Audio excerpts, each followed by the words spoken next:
স্বাগত নিউজ 24 সন্ধ্যা 7টার সংবাদে আপনাদের সঙ্গে আছি আমি তাসনিম জান্নাত অর্থী এবং আমি ফারনাজ জুই। শিরোনাম দেখছিলেন, এবারে পুরো খবর আর শুরুতেই মার্কিন নির্বাচন প্রসঙ্গ।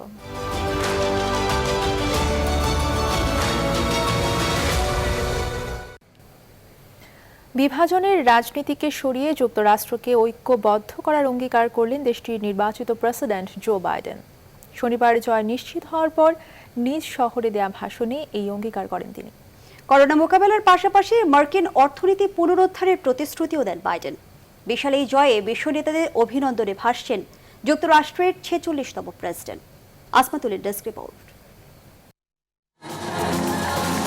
টান টান উত্তেজনা, অনেক হিসাব নিকাশ। এরপর ম্যাজিক ফিগার 270 ইলেকটোরাল ভোট অতিক্রম করে যুক্তরাষ্ট্রের প্রেসিডেন্ট নির্বাচনের ইতিহাসে নানা নজির করেন জো বাইডেন। যুক্তরাষ্ট্রের ইতিহাসে সবচেয়ে বেশি বয়সী প্রেসিডেন্ট হিসেবেও শপথ নেবেন তিনি। বিশাল এই জয়ের পর ডেলোয়ারের উইলমিংটনে দেয়া বিজয় ভাষণে যুক্তরাষ্ট্রে বিভক্তির রাজনীতি বন্ধের অঙ্গীকার করেন বাইডেন। আমি এমন একজন প্রেসিডেন্ট হওয়ার প্রতিশ্রুতি দিচ্ছি যিনি বিভক্তির নয়, ঐক্যের চেষ্টা করবেন, যিনি লাল রাজ্য কিংবা নীল রাজ্য দেখবেন না, শুধু দেখবেন যুক্তরাষ্ট্রকে। দেশে করোনার ভয়াবহ পরিস্থিতি সামাল দেওয়ার পাশাপাশি চলমান মহামারীতে ধুঁকতে থাকা অর্থনীতিকে টেনে তোলার প্রত্যয় ব্যক্ত করেন জো বাইডেন। আমার চাওয়া আমেরিকার সোলকে ফিরিয়ে আনা, এই জাতির মেরুদণ্ড মধ্যবিত্ত শ্রেণীকে পুনর্গঠন করা, সেই সঙ্গে যুক্তরাষ্ট্রের প্রতি আবারও পুরো বিশ্বের শ্রদ্ধা ফিরিয়ে আনা। এইদিকে এসব কৃতিত্বকে সঙ্গী করে যুক্তরাষ্ট্রের 59তম প্রেসিডেন্ট নির্বাচনে জয় নিশ্চিত করায় বাইডেন ভাসতে থাকেন বিশ্ব নেতাদের অভিনন্দন বার্তায়। এক টুইটে ব্রিটিশ প্রধানমন্ত্রী বরিস জনসন জো বাইডেনকে এবং ঐতিহাসিক অর্জনের জন্য কামালা হ্যারিসকে অভিনন্দন জানান। এছাড়া জার্মান চ্যান্সেলর অ্যাঙ্গেলা মার্কেল, ফ্রান্সের প্রেসিডেন্ট ইমানুয়েল ম্যাক্রো, কানাডার প্রধানমন্ত্রী জাস্টিন ট্রুডো, ভারতের প্রধানমন্ত্রী নরেন্দ্র মোদী, পাকিস্তানের প্রধানমন্ত্রী ইমরান খান সহ বিশ্বের বিভিন্ন রাষ্ট্রনায়কদের উষ্ণ অভিনন্দনে সিক্ত হন বাইডেন। আসমাতুলি, নিউজ 24। যুক্তরাষ্ট্রের প্রেসিডেন্ট নির্বাচিত হওয়ায় জো বাইডেনকে উষ্ণ অভিনন্দন জানিয়েছেন বাংলাদেশের প্রধানমন্ত্রী শেখ হাসিনা। বাইডেনের মেয়াদে বাংলাদেশ এবং যুক্তরাষ্ট্রের সম্পর্ক নতুন উচ্চতায় পৌঁছাবে বলেও রোববার দেশটির নতুন নির্বাচিত প্রেসিডেন্টকে পাঠানো এক শুভেচ্ছা বার্তায় আশা করেন শেখ হাসিনা। বাংলাদেশ নিজস্ব প্রচেষ্টায় এবং যুক্তরাষ্ট্রের মতো বন্ধু রাষ্ট্রের সহযোগিতায় যে অগ্রগতি অর্জন করেছে তা স্বচক্ষে দেখার জন্য বাইডেন এবং ফার্স্ট লেডি জিল বাইডেনকে বাংলাদেশ সফরের আমন্ত্রণও জানান শেখ হাসিনা। আর যুক্তরাষ্ট্রের প্রেসিডেন্ট নির্বাচনে জয়ী জো বাইডেন এবং ভাইস প্রেসিডেন্ট পদে বিজয়ী কামালা হ্যারিসকে অভিনন্দন জানিয়েছেন বাংলাদেশের রাষ্ট্রপতি মোহাম্মদ আব্দুল হামিদও।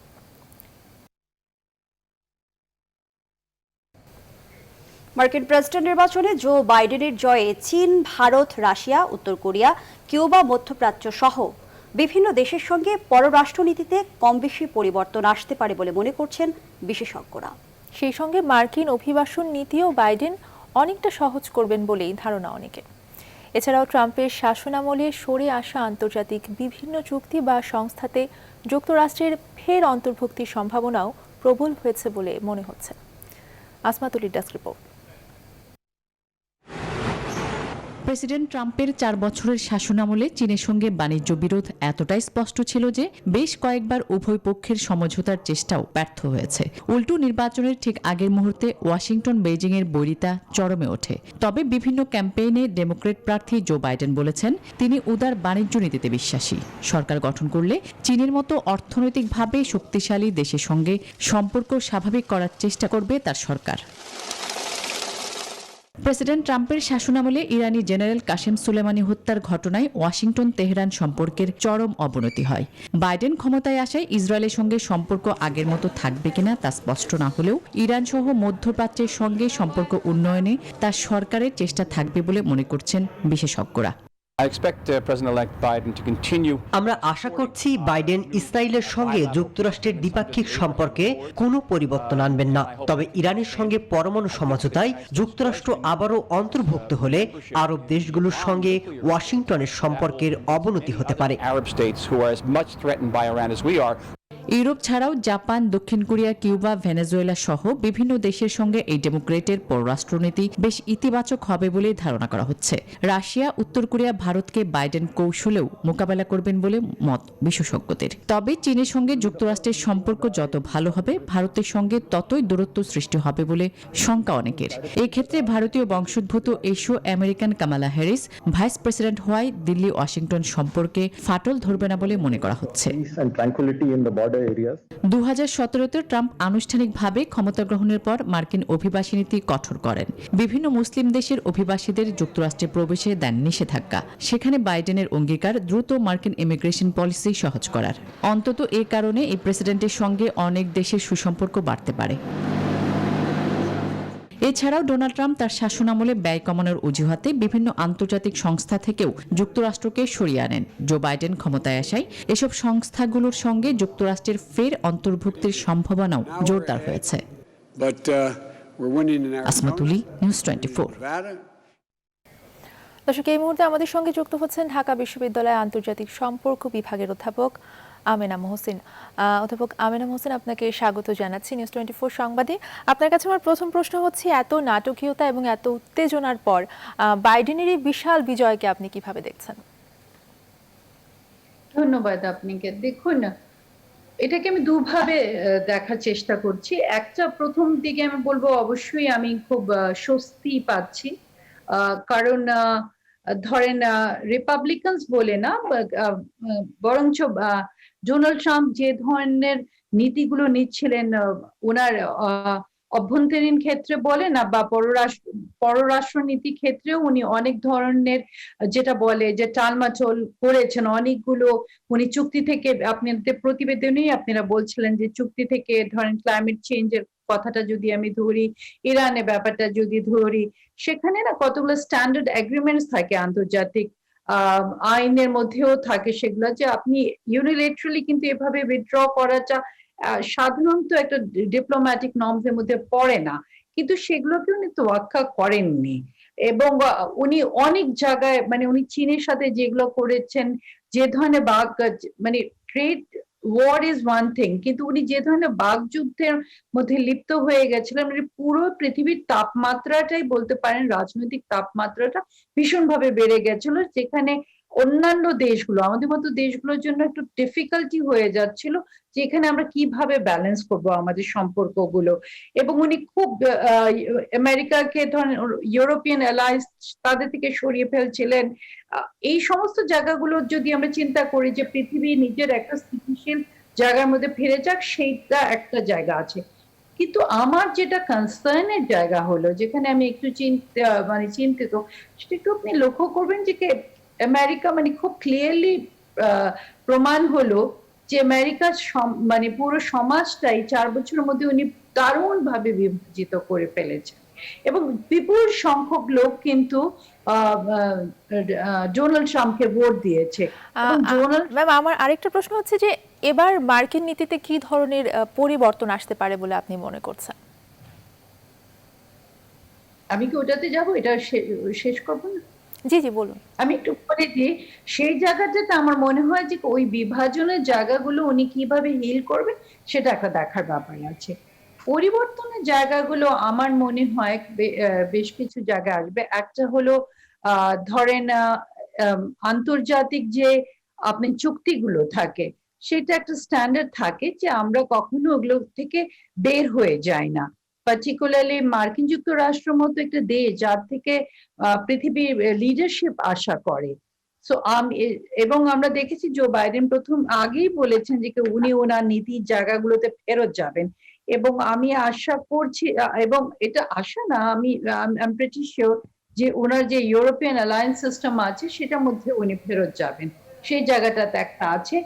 একটা জায়গা যেখানে আপনাদের প্রতিবেদনে আমি দেখছিলাম বলা হচ্ছিল যে ইরানের সাথে উনি যদি আবার চুক্তিটা নবায়ন করেন, তাহলে অন্যান্য আরব রাজ্যের সাথে কি ধরনের সম্পর্ক হবে, বা ওদের সাথে কি একটা দূরত্ব এসে যাবে কিনা।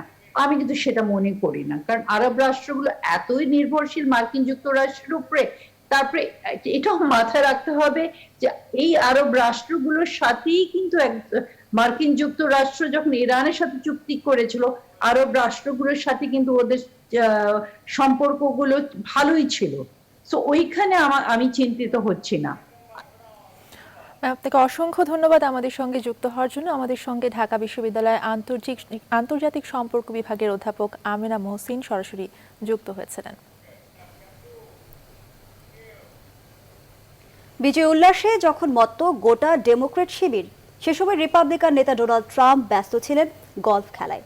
পরাজয় নিশ্চিত জেনেও জয়ের আশা ছাড়ছেন না রিপাবলিকানরা। সোমবার থেকে শুরু হচ্ছে আইনি চ্যালেঞ্জ। এরই মাঝে একে একে অনেকেই ছেড়ে যাচ্ছেন ট্রাম্প শিবির, আর নিশ্চুপ রয়েছে ট্রাম্প পরিবারের অনেক সদস্য। মাসুদ রানার ডেস্ক রিপোর্ট।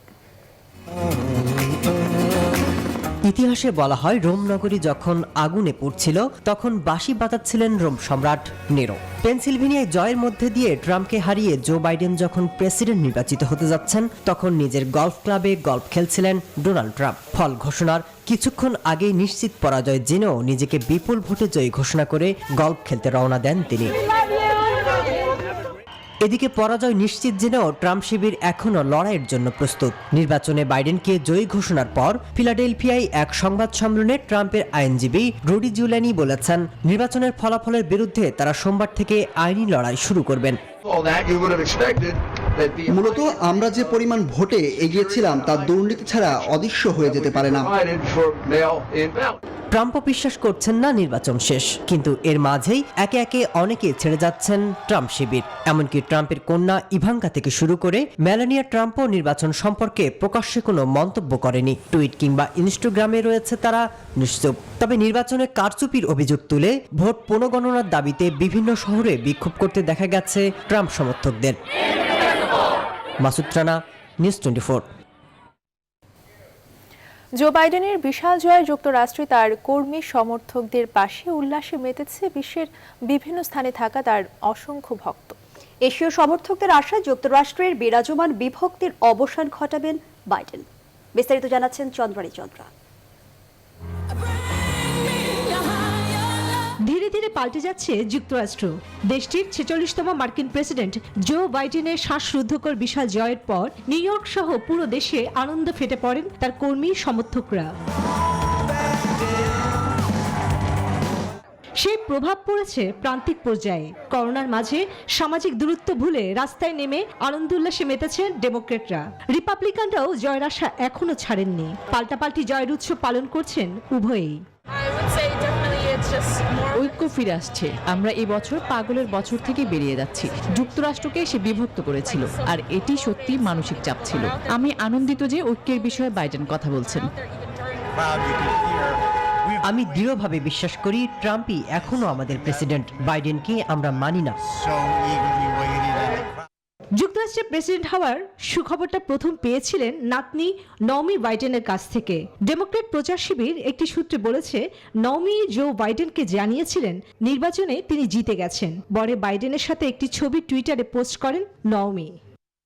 এদিকে যুক্তরাষ্ট্রের 46তম এই প্রেসিডেন্টের জয় নিশ্চিতের পরই স্বস্তি প্রকাশ করেন কিউবা ও ভেনেজুয়েলার সাধারণ মানুষ। রিপাবলিকান ডোনাল্ড ট্রাম্প হোয়াইট হাউসের টিকিট না পাওয়ায় আপ্লুত উত্তর ও দক্ষিণ কোরিয়া, হংকং, চীন সহ এশিয়াও। এদিকে মার্কিন ভাইস প্রেসিডেন্ট কামালা হ্যারিসের নির্বাচিত হওয়ায় কামালার নানির বাড়ি ভারতের চেন্নাইয়ে পূজা অর্চনা ও আতশবাজি পুড়িয়ে আনন্দ উল্লাস আর হইচই মেতেছেন তারা। আমেরিকার মসনদে এবার জো বাইডেনের সঙ্গে থাকবেন কামালা হ্যারিস। এই জন্য এক গৌরবময় জয়। এই গর্বের দিনে টুইট করে অভিনন্দন জানিয়েছে কামালা হ্যারিসের স্বামী ডগলাস এম হফ। তিনি টুইট করে লেখেন, তোমার জন্য খুবই গর্বিত। চন্দ্রানী চন্দ্রা, নিউজ 24। 59তম মার্কিন নির্বাচনে এখন পর্যন্ত প্রকাশিত ফলাফলে প্রার্থীদের জয় পরাজয় নির্ধারিত হলেও কিছু স্টেটের ফলাফল এখনো চূড়ান্ত হয়নি। নর্থ ক্যারোলাইনা, জর্জিয়ায় ভোট গণনা এখনও চলছে। এ পর্যন্ত প্রকাশিত ফলাফলে সব মিলিয়ে জো বাইডেন 290টি ইলেকটোরাল ভোট জিতে হোয়াইট হাউসের চাবি নিশ্চিত করেছেন, যেখানে রিপাবলিকান প্রেসিডেন্ট ডোনাল্ড ট্রাম্পের ঝুলিতে রয়েছে 214টি ইলেকটোরাল ভোট গত 3 দিনে, যার বাড়েনি। মূলত শনিবার পেনসিলভেনিয়া অঙ্গরাজ্যের 20টি ইলেকটোরাল ভোট জিতেই জয় নিশ্চিত করেন বাইডেন। বাকি অঙ্গরাজ্যগুলোতেও এগিয়ে রয়েছেন বাইডেন। যুক্তরাষ্ট্রে নবনির্বাচিত ডেমোক্রেট সরকারের পররাষ্ট্রনীতি বাংলাদেশ সহ দক্ষিণ এশিয়ার দেশগুলোতে ইতিবাচক প্রভাব বয়ে আনবে বলে মনে করছেন বিশ্লেষকরা। তাদের মতে চীনকে টেক্কা দিতে যুক্তরাষ্ট্রের ইন্দো প্যাসিফিক স্ট্র্যাটেজি আরও জোরদার হবে। বাংলাদেশের সাথে বাণিজ্য সম্পর্ক বৃদ্ধি এবং রোহিঙ্গা ইস্যুতে সহযোগিতা অব্যাহত থাকার পাশাপাশি বাইডেনের অভিবাসন নীতিতে প্রবাসী বাংলাদেশিরাও সুবিধা পাবেন মনে করছেন বিশ্লেষকরা। আরও জানাচ্ছেন লাকমিনা জেসমিন সোমা।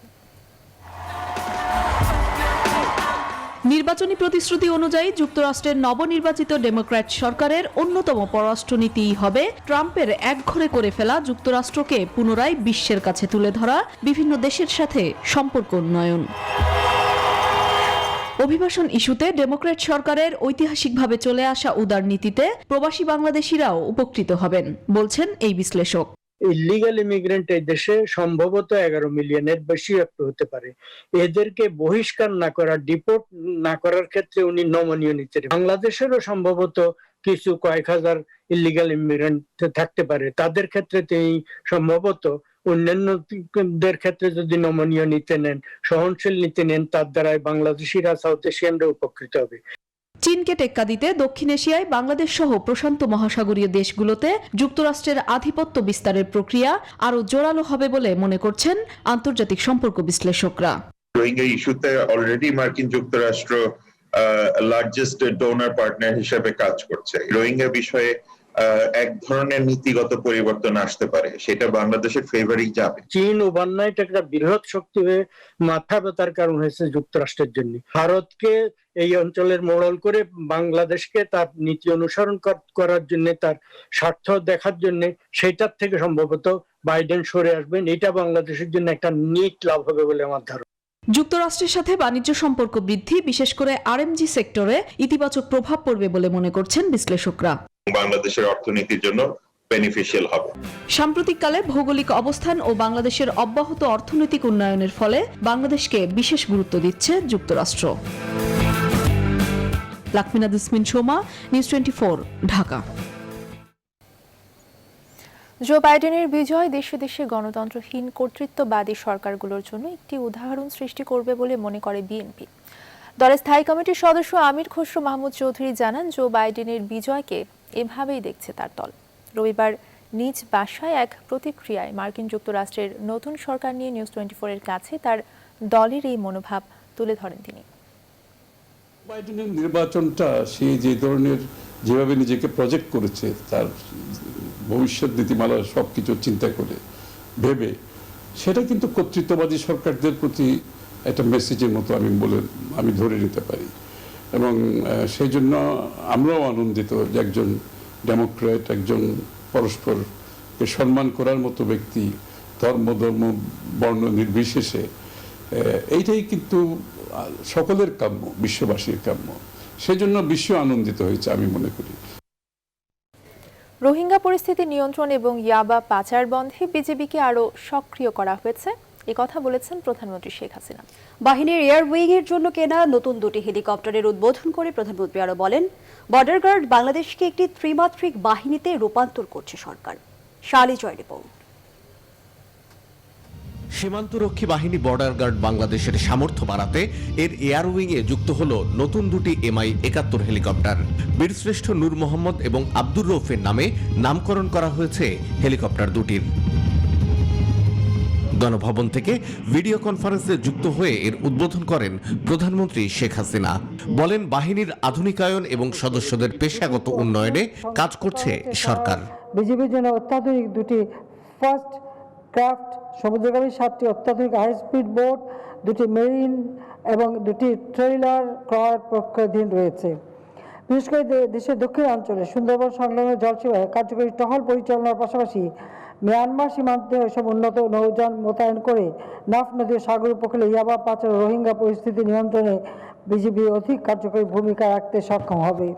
225 বছরের ঐতিহ্যবাহী এই বাহিনীতে 2009 সালে ঘটে যাওয়া অনাকাঙ্ক্ষিত ঘটনার পুনরাবৃত্তি যেন না ঘটে, সেজন্য সবাইকে সচেতন করে দেন সরকার প্রধান। মাঝে কিছু ঘটনা ঘটেছে যেটা অনাকাঙ্ক্ষিত, এ ধরনের ঘটনা আর ঘটুক সেটা আমরা চাই না। তার জন্য অনেক প্রাণ হয়েছে, যারা মারা গেছে তাদের আত্মার মাগফিরাত কামনা করি, এবং যারা এই ধরনের ঘটনার সঙ্গে জড়িত তারা নিজেদেরও যেমন ক্ষতি করেছে, বাহিনীর ক্ষতি করেছে, দেশের ক্ষতি করেছে। আমি ভবিষ্যতে আশা করি যে এই জাতীয় ঘটনা যেন না ঘটে। শেখ হাসিনা বলেন, প্রতিবেশী দেশগুলোর সঙ্গে সীমানা নির্ধারণের উদ্যোগ নেন বঙ্গবন্ধু, আর তা বাস্তবায়ন করে আওয়ামী লীগ সরকার।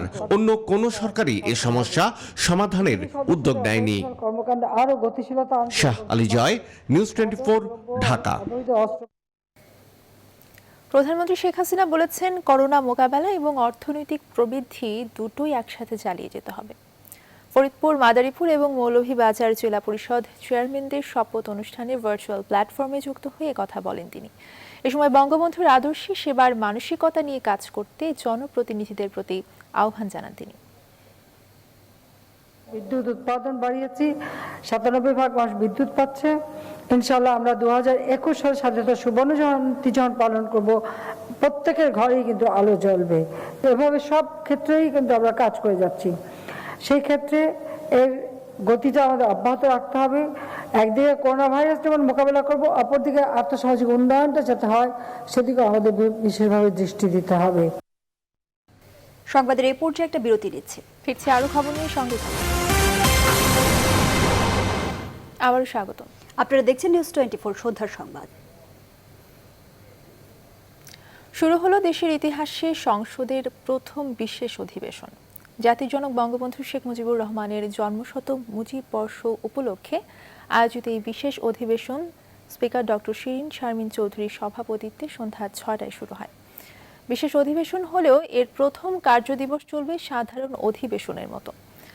অধ্যাদেশ উপস্থাপন, কয়েকটি খসড়া আইন ও বিলের প্রতিবেদন উপস্থাপনের জন্য এই ব্যবস্থা নেওয়া হয়েছে। অধিবেশনের শুরুতে স্পিকার শিরিন শারমিন চৌধুরী বিশেষ অধিবেশনে সবাইকে স্বাগত জানান। এ সময় তিনি জানান, বিশেষ অধিবেশনের মূল কার্যক্রম 9 নভেম্বর থেকে শুরু হবে। ওই দিন রাষ্ট্রপতি সংসদে ভাষণ দেবেন।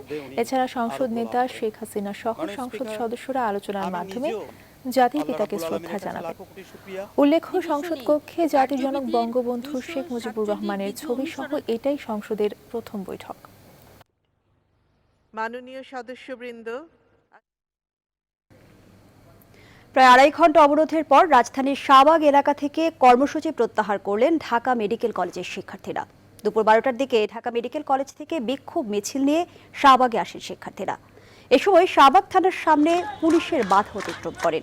এ সময় দুপক্ষের মধ্যে উত্তেজনা সৃষ্টি হয়। করোনাকালে পরীক্ষার বিকল্প ব্যবস্থা করার জন্য বিশ্ববিদ্যালয় কর্তৃপক্ষকে বারবার অনুরোধ জানিয়েছেন শিক্ষার্থীরা। সেই সাথে গেল 7 মাস ক্লাস বন্ধের ওই সময়ের অর্থ না নেয়ার দাবি জানান। শিক্ষার্থীদের 4 দফা দাবির বিষয়ে সিদ্ধান্ত জানানোর কথা স্বাস্থ্য অধিদপ্তরের।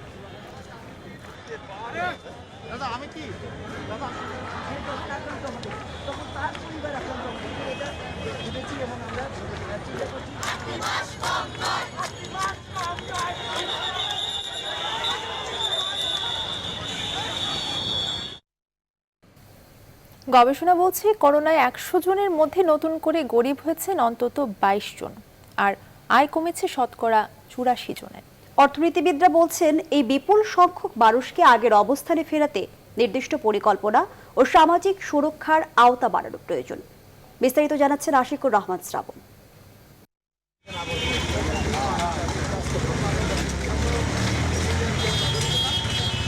সারোয়ার শরীফ পেশায় নতুন চা পানের দোকানি, 4 মাস ধরে শুরু করেছেন।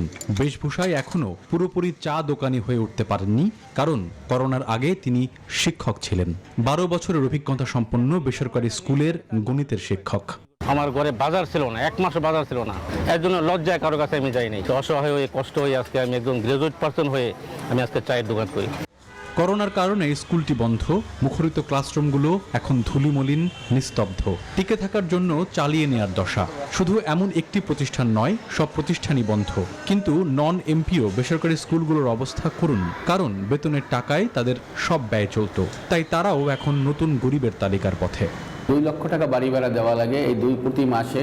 এই 2 লক্ষ টাকা বাড়ি ভাড়া দিতে যাইয়া আমাদের খুবই কষ্ট হচ্ছে। অ্যাকাউন্ট ছিল, অ্যাকাউন্ট থেকে টাকা করেছি, তার ডিপিএস ছিল, ডিপিএস ভেঙেছি। এখন আমরা টিচারদের বেতন দিতে পারছি না, বাড়িওয়ালাকে আমরা ভাড়া দিতে পারছি না, আমরা নিজেরাও চলতে পারছি না। ফ্ল্যাটটা এখনো কমপ্লিট হয় না, আমি এখনো উঠিও নাই। ফ্ল্যাটটা শেষ পর্যায়ে ছিল, সেই পর্যায়ে আসিয়া জুলাই মাসে আমার ফ্ল্যাটটি বিক্রি করে দিই। পেশায় এই বাইক রাইডারও করোনার আগে ছিলেন ইংরেজির শিক্ষক, কিন্তু করোনার ধাক্কায় তিনি এখন নতুন গরিবের তালিকায়। পরিবার নিয়ে টিকে থাকার সংগ্রামে লড়ছেন নতুন পেশায়। বাবা মা ভাই বোনের ভরণ পোষণ দিতে পারে না, সেই সার্টিফিকেট কোনো মূল্য নেই। অনেকে জিজ্ঞেস করে ভাই আপনি আগে কি করতেন, বলতেও লজ্জাবোধ করি যে আমি একজন শিক্ষক। করোনার দীর্ঘমেয়াদী ধাক্কায় এমন গল্প এখন অসংখ্য। করোনা যেসব মধ্যবিত্ত এবং নিম্ন মধ্যবিত্ত মানুষদেরকে এক ধাক্কায় দারিদ্র্যসীমার নিচে নামিয়েছে, তাদেরকে জীবন জীবিকার মূল স্রোতে যুক্ত করতে হলে প্রয়োজন সামাজিক নিরাপত্তা বলয় আরও বাড়ানো। তারা এখন দারিদ্র্যের নিচে পড়ে গেছে, এদেরকে আমরা বলছি নতুন দরিদ্র। এই নতুন দরিদ্রদের সংখ্যা বেশ বড় এবং এদের ব্যাপারে চিন্তা ভাবনা নতুন করে শুরু করাটা খুব জরুরি। ক্ষুদ্র ঋণের ব্যবস্থা করা যেতে পারে, সেখানে সরকারি বিভিন্ন বিনিয়োগ বাড়িয়ে বিনিয়োগের মাধ্যমে তাদের কর্মসংস্থান করা যেতে পারে, লক্ষ্য নির্দিষ্ট ক্যাশ ট্রান্সফার তাদের জন্য করা যেতে পারে। বিশ্লেষকরা বলছেন করোনায় বাংলাদেশের তরুণদের মধ্যে বেকারত্বের হার দ্বিগুণ হয়েছে। মানুষকে নিঃস্ব করে দেয়া এই সংকট মোকাবেলায় তাই প্রয়োজন স্থায়ী ও দীর্ঘমেয়াদী সমাধান। আশিকুর রহমান শ্রাবণ, নিউজ 24, ঢাকা। মাদক মামলার 5 বছরের সাজাপ্রাপ্ত আসামিকে কারাগারে না পাঠিয়ে পরিবারের সাথে থেকে সংশোধনের সুযোগ দিলেন উচ্চ আদালত। প্রভিশন অ্যাক্টের আওতায় আসামিকে সংশোধনে শর্ত সাপেক্ষে প্রথমবারের মতো এই সুযোগ দিয়েছেন হাইকোর্ট। বিচারপতি জাফর আহমেদের সমন্বয়ে গঠিত হাইকোর্টের একক বেঞ্চ এসব আদেশ দিয়ে রায় প্রদান করে আসামিকে জেলে না পাঠিয়ে প্রভিশন প্রদান করেন। 75 বছর বয়সে মাকে দেখাশোনা করা, ছেলে ও মেয়ের পড়াশোনা শেষ করা এবং আইন অনুযায়ী বিয়ের বয়স হওয়ার আগে মেয়েকে বিয়ে না দেওয়ার 3 শর্তে আসামিকে 1.5 বছর পর্যন্ত পরিবারের সাথে থাকার সুযোগ দিয়েছে হাইকোর্ট। 1.5 বছরের মধ্যে এসব শর্ত পূরণ হলে তার 5 বছরের সাজা খাটা হয়েছে বলে গণ্য করা হবে।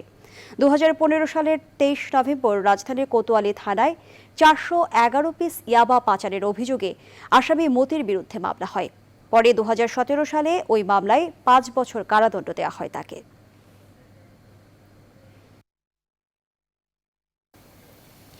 স্টার গ্রুপের 7টি চ্যানেল অনির্দিষ্টকালের জন্য পরিবেশন বন্ধ রাখার ঘোষণা দিয়েছে কেবল অপারেটর অ্যাসোসিয়েশন অফ বাংলাদেশ কোয়াব ঐক্য পরিষদ। রোববার বিকেলে এক সংবাদ সম্মেলনে তারা এই ঘোষণা দেয়। চ্যানেলগুলোর বাংলাদেশি পরিবেশকের সঙ্গে সমস্যার সমাধান না হওয়া পর্যন্ত কোয়াব এসব চ্যানেল বন্ধ রাখবে বলে সংবাদ সম্মেলনে জানানো হয়। বুধবার থেকে বাংলাদেশি স্টার গ্রুপের ওই চ্যানেলগুলো সম্প্রচার বন্ধ রেখেছে কেবল অপারেটররা। সংবাদ সম্মেলনে লিখিত বক্তব্য পড়েন কোয়াবের সাবেক মহাসচিব নিজাম উদ্দিন মাসুদ। সমস্যা সমাধানে তথ্য মন্ত্রণালয়ের দৃষ্টি আকর্ষণ করা হয় সংবাদ সম্মেলনে। এ সময় সাংবাদিকদের বিভিন্ন প্রশ্নের জবাব দেন কোয়াবের প্রতিষ্ঠাতা সভাপতি SM আনোয়ার পারভেজ।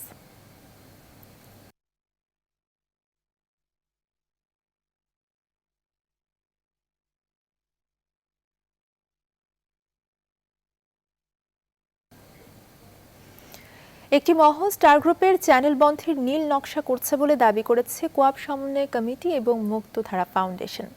রোববার দুপুরে জাতীয় প্রেস ক্লাবে এক সংবাদ সম্মেলনে তারা তাদের অবস্থান তুলে ধরেন। কোয়াব সমন্বয় কমিটি এবং মুক্তধারার নেতারা বলেন, পে চ্যানেল ডিস্ট্রিবিউটরের মদতপুষ্ট কিছু কেবল অপারেটরদের সিন্ডিকেট স্টার গ্রুপ চ্যানেল বয়কটের ঘোষণা দেয়। সারা দেশে করোনার মধ্যেও কেবল অপারেটররা কাজ করছেন গ্রাহকদের জন্য। বৈধ কমিটি না থাকার পরেও প্রশাসন দিয়ে পরিচালিত কোয়াবের নীল নকশার অবসানের কথা বলেন কোয়াব সমন্বয় কমিটির যুগ্ম আহ্বায়ক সৈয়দ মোশাররফ আলী চঞ্চল এবং মুক্তধারা ফাউন্ডেশনের মহাসচিব এনামুল হাফিজ ছোটন। সংবাদে আবারও বিরতি নিচ্ছি, সঙ্গেই থাকুন। নিউজ 24 সন্ধ্যার সংবাদে আবারও স্বাগত। এবারে ফার্স্ট সিকিউরিটি ইসলামী ব্যাংক অর্থ বাণিজ্যের সংবাদ।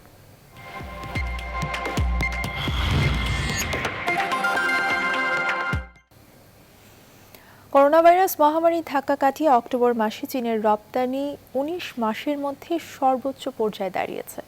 চীনের শুল্ক বিভাগ জানিয়েছে, গেল 10 মাসে চীনের যন্ত্রপাতি ও বৈদ্যুতিক পণ্যের রপ্তানি বেড়েছে। এছাড়া ফেস মাস্ক সহ বস্ত্র রপ্তানি গত বছরের চেয়ে 35% বেড়েছে।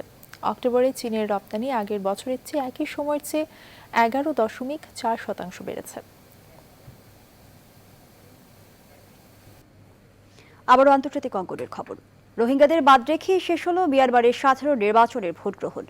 দেশটির নির্বাচন কমিশন জানিয়েছে সোমবার সকাল থেকে ফলাফল ঘোষণা শুরু হবে। এবারের নির্বাচনে ছোট বড় মিলিয়ে 90টি দল অংশ নিচ্ছে। রাজধানী নেইপিদো সহ 7টি রাজ্য ও 7টি অঞ্চলে একযোগে ভোট চলছে। তবে এখন পর্যন্ত কোনো বিশৃঙ্খলা বা অরাজকতার খবর পাওয়া যায়নি। বিশ্লেষকদের ধারণা, দেশব্যাপী রোহিঙ্গা বিরোধী জনমত গড়ে তুলে এবারও ক্ষমতায় আসতে পারেন অং সান সুচির দল national League for democracy NLD।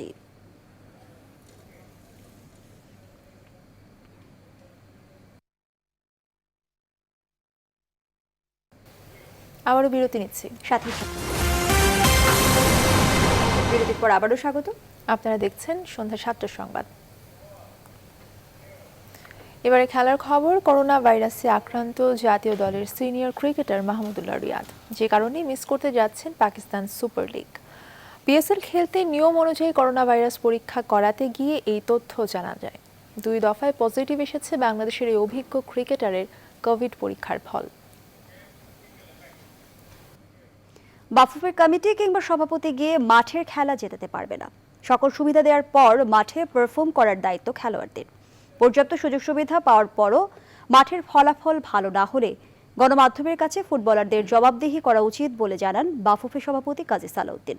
সেই সঙ্গে তিনি আরও জানান, এত অল্প সময়ের মধ্যে ফুটবলারদের ফিটনেস শতভাগ ফিরিয়ে আনা কঠিন।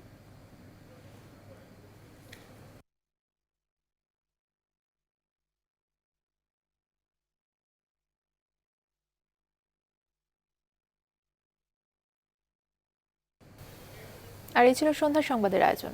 এতক্ষণ সাথে থাকায় ধন্যবাদ সবাই।